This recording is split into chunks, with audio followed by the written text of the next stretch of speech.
خواتین و حضرات، 26 June international day for drug abuse and illicit trafficking. یہ دن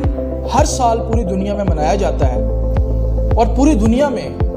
یہ تہیہ کیا جاتا ہے کہ ڈرگز کی جو ہے ہم لوگوں نے کوشش کرنی ہے کہ اس کو ایلیمینیٹ کیا جائے۔ میں ہوں فرقان اولک اور آپ دیکھ رہے ہیں پرسیوٹ آف ہیپینس۔ کہاوت مشہور ہے کہ اگر آپ کی کسی سے دشمنی ہو تو اس کو قتل نہ کریں بلکہ اس کو ڈرگ پہ لگا دیں۔ ہم پاکستان میں رہتے ہوئے، اسلامی جمہوریہ پاکستان کے باشندے ہوتے ہوئے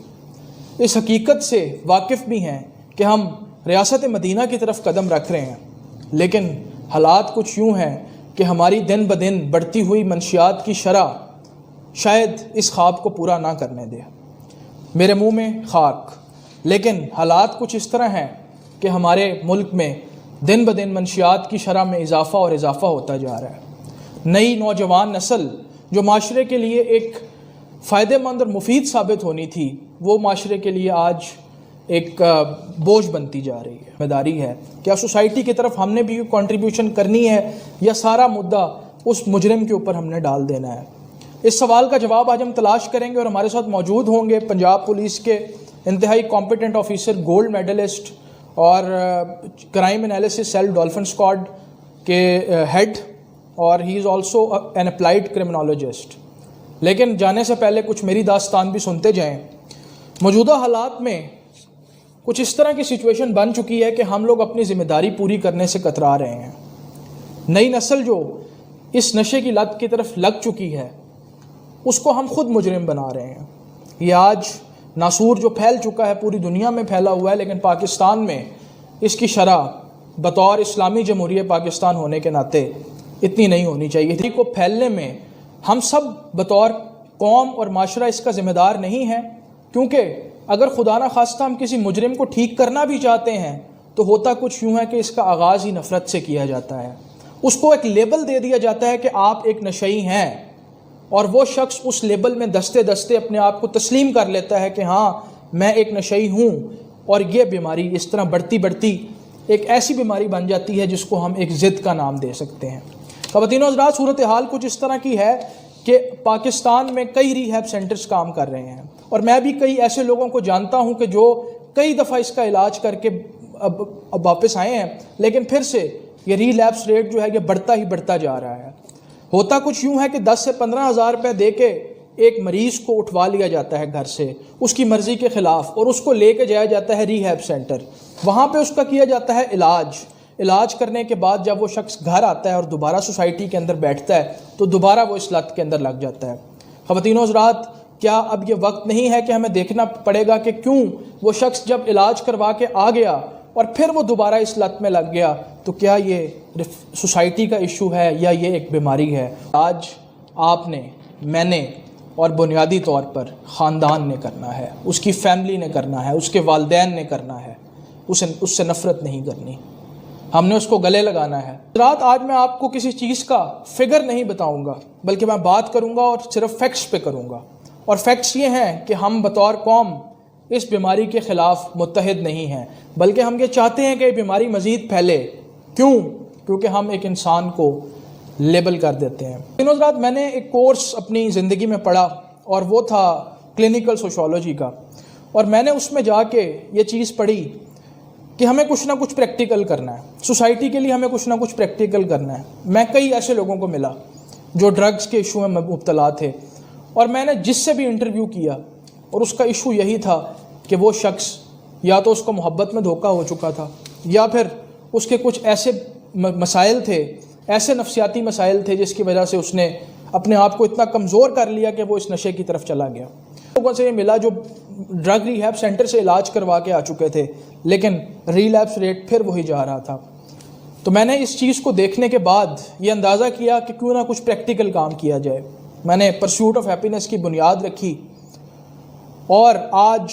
میں آپ سے یہ وعدہ کرتا ہوں کہ انشاءاللہ جب اگلے سال ہم یہاں پر اس شو میں ملیں گے تو میرے ساتھ کچھ ایسے لوگ موجود ہوں گے کہ جو میں کوشش کروں گا کہ اس سے پیار سے اور اس کو خوشیاں بانٹ کے ہم اس بیماری سے جان چھڑائیں۔ ہم چلتے ہیں اپنے آج کے ایکسپرٹ کی طرف۔ محمد علی صاحب، بہت شکریہ، آپ نے ہمیں ٹائم دیا، آپ کا تعارف میں پہلے کروا چکا ہوں۔ اور میری آپ سے گزارش ہے کہ آپ اس ایکسپرٹ اوپینین کو بڑے غور سے سنیں تاکہ آپ کو اس چیز کا اندازہ ہو کہ پنجاب پولیس کی کیا اچیومنٹ ہے ڈرگس کے لیے اور بطور سوسائٹی ہم نے کیا اچیومنٹ کرنی ہے ڈرگس کے لیے۔ السلام علیکم، میں آپ کا شکر گزار ہوں کہ آپ نے مجھے دعوت دی اور مجھے آپ نے موقع دیا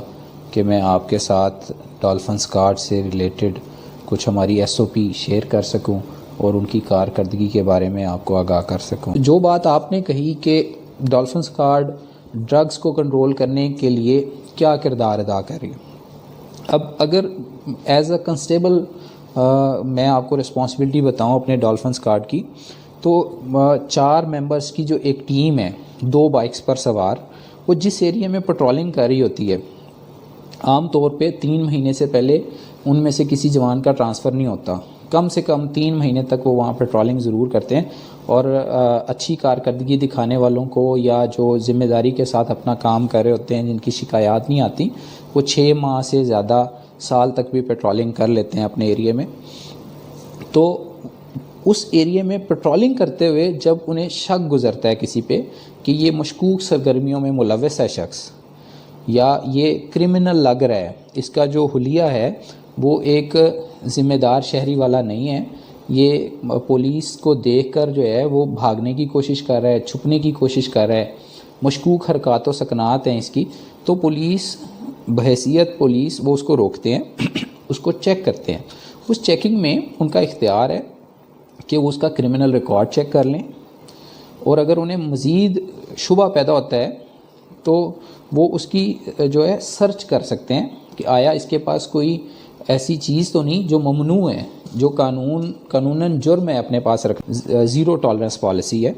منشیات برآمد ہونے پر فوری تھانے کے حوالے کیا جاتا ہے اور انشور کیا جاتا ہے کہ وہ چھوٹے نہ، کسی بھی صورت اس پر FIR درج کروائی جاتی ہے۔ ہاں یہ بات ہے کہ کیونکہ اینٹی نارکوٹکس کا علیحدہ ایک ڈپارٹمنٹ ہے اور یہ اس متعلقہ تھانے کا جو ہے اختیار ہے کہ وہ ڈرگس کو پراپر کنٹرول کرے، جو ڈرگ پیڈلرز ہیں ان کے خلاف کارروائیاں کرے، جو ڈرگ سیلرز ہیں ان کو پکڑے، اور جو انٹرا ڈسٹرکٹ ڈرگ کی سمگلنگ ہوتی ہے اس مافیا کو وہ کنٹرول کریں۔ وہ کرمنل ایکٹیویٹی میں شامل ہے تو اس کو وہ کنفسکیٹ کرتے ہیں، اس کو وہ رپورٹ کرتے ہیں۔ اور اس میں فرسٹ رسپونڈر ہے نا، تو جب عوام دیکھتی ہے کہ ہمارے اس ایریے میں منشیات فروشی ہو رہی ہے، اگر کوئی 15 پہ کال کر دیتا ہے تو ہمارا ایز فرسٹ رسپونڈر یہ فرض بن جاتا ہے کہ ہم وہاں پہنچیں اور اسٹریٹ کے اوپر جو ڈرگ سیلنگ ہے اس کو ہم کنٹرول کرتے ہیں۔ اور ہماری یہ جو ہے نا 2016 میں ڈولفن اسکواڈ قائم ہوئی تھی، 2020 میں تقریباً ہم نے ان 3-4 سالوں کے اندر ہزاروں FIRs کروائی ہیں، اور ڈولفن کی ایک ڈیٹرنس ہے۔ میں سمجھتا ہوں کہ اسکولوں کالجوں کے ارد گرد جب ہم پیٹرولنگ بڑھاتے ہیں اپنی، تو یونیورسٹیوں کے قریب اور چوراہوں پہ جہاں پہ ڈرگ سیلنگ ہوتی تھی، اب وہاں پہ اعلانیہ ڈرگ سیلنگ نہیں ہوتی، کیونکہ انہیں پتہ ہے کہ ڈولفن یہاں پہ چکر لگا رہی ہے۔ ہمارا معاشرے کو منشیات سے پاک کرنے کا وہ یہ ہے کہ والدین جو ہیں وہ اپنی ذمہ داری نبھائیں، جو اساتذہ کرام ہیں یا جو ہمارے علماء کرام ہیں یا جو ہماری سول سوسائٹی ہے، وہ ایسے شخص کی مدد کرے جو منشیات کی لت جسے لگ جاتی ہے، پھر اس کی سب کو مل کے کیئر کرنی چاہیے، اس کا خیال رکھیں، اس پہ نظر رکھیں۔ اگر وہ دیکھیں کہ یہ ڈرگ لے رہا ہے تو باقاعدہ پھر وہ ایک اپنی رسپانسبلٹی سمجھیں کہ وہ انویسٹیگیٹ اپنے طور پہ کریں کہ یہ ڈرگ اس نے کہاں سے حاصل کی ہے، وہ کون سے عناصر ہیں جو ہمارے معاشرے میں یہ جو زہر ہے وہ گھول رہے ہیں، اور ان کے خلاف کارروائی کروانے میں انہیں ایک ایکٹیو کردار ادا کرنا چاہیے۔ پولیس کو جب تک عوام رپورٹ نہیں کرے گی، جب تک عوام پولیس کے ساتھ مل کر اس لعنت سے چھٹکارے کے لیے ایفرٹ نہیں کرے گی، تو میں سمجھتا ہوں کہ پولیس اتنا اچھا جو ہے وہ کنٹرول نہیں کر سکتی ڈرگس پہ۔ یہ ایز اے ہول پوری سوسائٹی کے ہر فرد کو اپنا کردار ادا کرنا ہے، بچے ہیں، بڑے ہیں، بوڑھے ہیں، خواتین ہیں، ہر ایک کو میں سمجھتا ہوں کہ ہمارے سیاستدانوں کو، ہمارے جو معاشرے کے این جی اوز ہیں ان کو آگے آنا چاہیے، اور موسٹلی جو جرائم پیشہ عناصر ہیں وہ ڈرگز کے بلبوتے پہ اپنے اس کرائم کو، جو ان کا سرکل ہوتا ہے اس کو بڑھاتے ہیں، اپنے مافیا کو سٹرانگ کرتے ہیں، نوجوان نسل کو وہ راغب کرتے ہیں ڈرگ کی طرف، اور اس ڈرگ کو حاصل کرنے کے لیے پھر وہ جو نوجوان لوگ ہیں وہ ان کے اعلی کار بنتے ہیں، وہ ڈرگ آگے سیل بھی کرتے ہیں، اور بعض اوقات وہ اپنا اس نشہ پورا کرنے کے لیے مختلف طرح کے جو جرائم ہیں، چوری، ڈکیتی، زنا اور تخریب کاری کے بہت سے جو ایسے رپورٹ ہوئے ہیں جس کے اندر وہ ڈرگ حاصل کرنے کے لیے جرم کا حصہ بن جاتے ہیں۔ تو سب سے اہم ذمہ داری پیرنٹس کی ہے، اپنے بچوں پہ نظر رکھیں۔ پھر ہمارے جو اسکول، کالجز، یونیورسٹیز ہیں وہاں پہ جو ایڈمنسٹریشن ہے، وہاں کے جو اساتذہ کرام ہیں، پروفیسر صاحبان ہیں، ان کو چاہیے کہ وہ تھوڑا سا ویجیلنٹ رہیں اور اپنے اسٹوڈنٹس میں سکرین کیا کریں، کڑی نگرانی کریں، ماں باپ گھروں میں،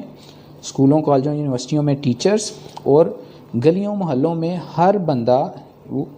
نظر آ جاتا ہے کہ یہ بندہ کچھ غلط کر رہا ہے تو پھر اس کو رپورٹ کیوں نہیں کیا جاتا؟ جب تک رپورٹ نہیں کیا جائے گا تب تک اس کو ہم کیور نہیں کر سکتے، اس کے خلاف ہم جو ہے ایکشن نہیں لے سکتے۔ تو ہر ایک کو اپنا آبزرویشن لیول انکریز کرنا ہے، اور ہر ایک کو یہ رسپانسبلٹی فیل کرنی ہے کہ ہم نے اپنے معاشرے سے منشیات کو بالکل ختم کرنا ہے۔ اچھا، یہ ایک عام سوال پوچھا جاتا ہے کہ علم انسان کو برائی سے بچاتا ہے، تو ہمارے اسٹوڈنٹس، یونیورسٹی کے اسٹوڈنٹس جو ہائیلی ایجوکیٹڈ کمیونٹی ہے، پڑھے لکھے لوگ، وہ کیسے منشیات کی طرف راغب ہوتے ہیں؟ تو اس کی کئی وجوہات ہیں۔ ان میں سے ایک وجہ یہ بھی ہے کہ یہ جو منشیات ہوتی ہیں یہ انسان کو ایکٹیو کرتی ہیں، اور اس کا جو تھنکنگ ہے وہ ایک نارمل پرسن سے تھوڑی ڈفرینٹ ہو جاتی ہے۔ تو ہائی اچیورز، ہمارے پوزیشنز ہولڈر، وہ اس کو یوز کرنا شروع ہو گئے ہیں۔ ایگزام کے دنوں میں وہ ایک دوسرے کو کہتے ہیں یار یہ یوز کرو تو تم زیادہ دیر تک پڑھ سکتے ہو، یعنی اپنے آپ کو مینٹلی ایکٹیو بنانے کے لیے بھی وہ لوگ یوز کر رہے ہیں۔ پھر دوسرا، کیونکہ کو ایجوکیشن ہے ہماری یہاں پہ، تو وہاں پہ جو ہماری خواتین ہیں، لڑکی ہیں، لڑکے ہیں، وہ ان کی فرینڈشپس کے دوران وہ ایک دوسرے کو ڈیسیو کرنے کے لیے بھی اس طرح کی ڈرگز یوز کر رہے ہیں۔ تو یہ ایک بڑا ایک خطرناک ٹرینڈ ہے۔ ہمارے قابل جو دماغ ہیں وہ ضائع ہو رہے ہیں ڈرگس کے نشے میں لگ کر، اور جو ہمارے جو معاشرتی ایک حیات تھی وہ بھی ڈرگس میں جب کوئی لڑکیاں لگ جاتی ہیں تو پھر وہ اس طرح محفوظ نہیں رہتی۔ وہ ڈرگ سیلرز جو ہیں وہ ان کو ایکسپلائٹ کرتے ہیں، اور ایون ڈرگس کے نشے میں پھر وہ اچھے برے کی تمیز ختم ہو جاتی ہے، انسان سے غلطی سرزد ہوتی ہے۔ تو میں سمجھتا ہوں کہ یونیورسٹیاں جو کہ آہستہ آہستہ ایک سافٹ ٹارگٹ بنی ہوئی ہیں ڈرگ سیلرز کے لیے، اور وہاں پہ بڑا انہیں پروفٹ مل رہا ہے، تو اس کو روکنے کے لیے ہمیں جو اسٹوڈنٹس ہیں وہ ان کے اندر والنٹیئرز ڈھونڈنے پڑیں گے جو خفیہ طور پہ رپورٹ کر رہے ہوں ایڈمنسٹریشن کو، اور ایڈمنسٹریشن بڑا رازداری کے ساتھ جو ہے اس کو رپورٹ کر رہا ہو سیکیورٹی اداروں کو، اور پھر سیکیورٹی ادارے وہ اپنی ذمہ داری پورا کریں کہ وہ صیغہ راز میں رکھیں رپورٹ کرنے والوں کے نام، کیونکہ دیکھا یہ گیا ہے کہ اگر کوئی ڈرگ لے رہا ہے تو اس کے پیئر کو، گروپ کو، سب کو پتہ ہوتا ہے یہ ڈرگ لیتا ہے، اس کے کلاس فیلوز کو، ایون اس کے ٹیچرز کو، یا وہ جو یونیورسٹی کے جو امپلائیز ہیں، وہاں پہ جو سیکیورٹی گارڈز ہیں، وہاں پہ جو مالی ہیں، وہاں پہ کوئی اگر باہر پارکنگ سٹینڈ والا ہے، ان کو پتہ ہوتا ہے کہ کون کون سا اسٹوڈنٹ ہے، وہ کون کون سی ڈرگ لے رہا ہے، لیکن سب جو ہیں وہ اپنے سینے میں یہ بات چھپائے رکھتے ہیں، وہ اس کی ہیلپ نہیں کرتے۔ کوئی ایسا میکنزم ڈیولپ ہو جائے کہ جب بھی کوئی ڈرگ لے رہا ہو اور کسی بھی بندے کو پتہ چل جائے کہ یہ ڈرگ لے رہا ہے تو اس کی رپورٹ ہو جائے، تو جتنی اچھی رپورٹنگ ہوگی اتنی اچھی جو ہے نا ہم جنگ لڑ سکیں گے منشیات کے خلاف. اس کے لیے جس طرح زینب الرٹ ایک ایپ بنائی گئی ہے، کوئی اس طرح کی ایپ ڈیولپ کر لی جائے، ہر ایک کے موبائل فون میں ہو، وہ اس کے ذریعے رپورٹ کر سکتا ہو اور اس کی آئیڈینٹی جو ہے وہ نہ شو ہو، وہ سیکیور فیل کرے، وہ اپنی ذمہ داری ادا کرے. اور اگر کوئی بہت بڑا کارٹل پکڑا جائے تو جس نے رپورٹ کیا ہو اس کو جو ہے نا فائنینشیل کوئی ریوارڈ دیا جائے یا اس کو اکنالج کیا جائے، اس طرح سے کہ لوگوں کو پتہ بھی نہ چلے کہ اس بندے نے پکڑوایا ہے اور اس کو کوئی نہ کوئی بینیفٹ بھی مل رہا ہو. تو میں یہ سمجھتا ہوں کہ ابھی ہم بہت پیچھے ہیں. ٹیکنالوجی جس طرح سے ایڈوانس کی ہے،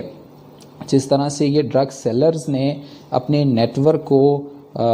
نئی ٹیکنالوجیز کے ساتھ اکوپ کر لیا ہے، اب وہ اس طرح سے کھڑے ہو کے سڑک پہ انتظار نہیں کرتے اپنے گاہکوں کا. فون پہ سیل ہوتا ہے اپنا ڈرگز، تو نہ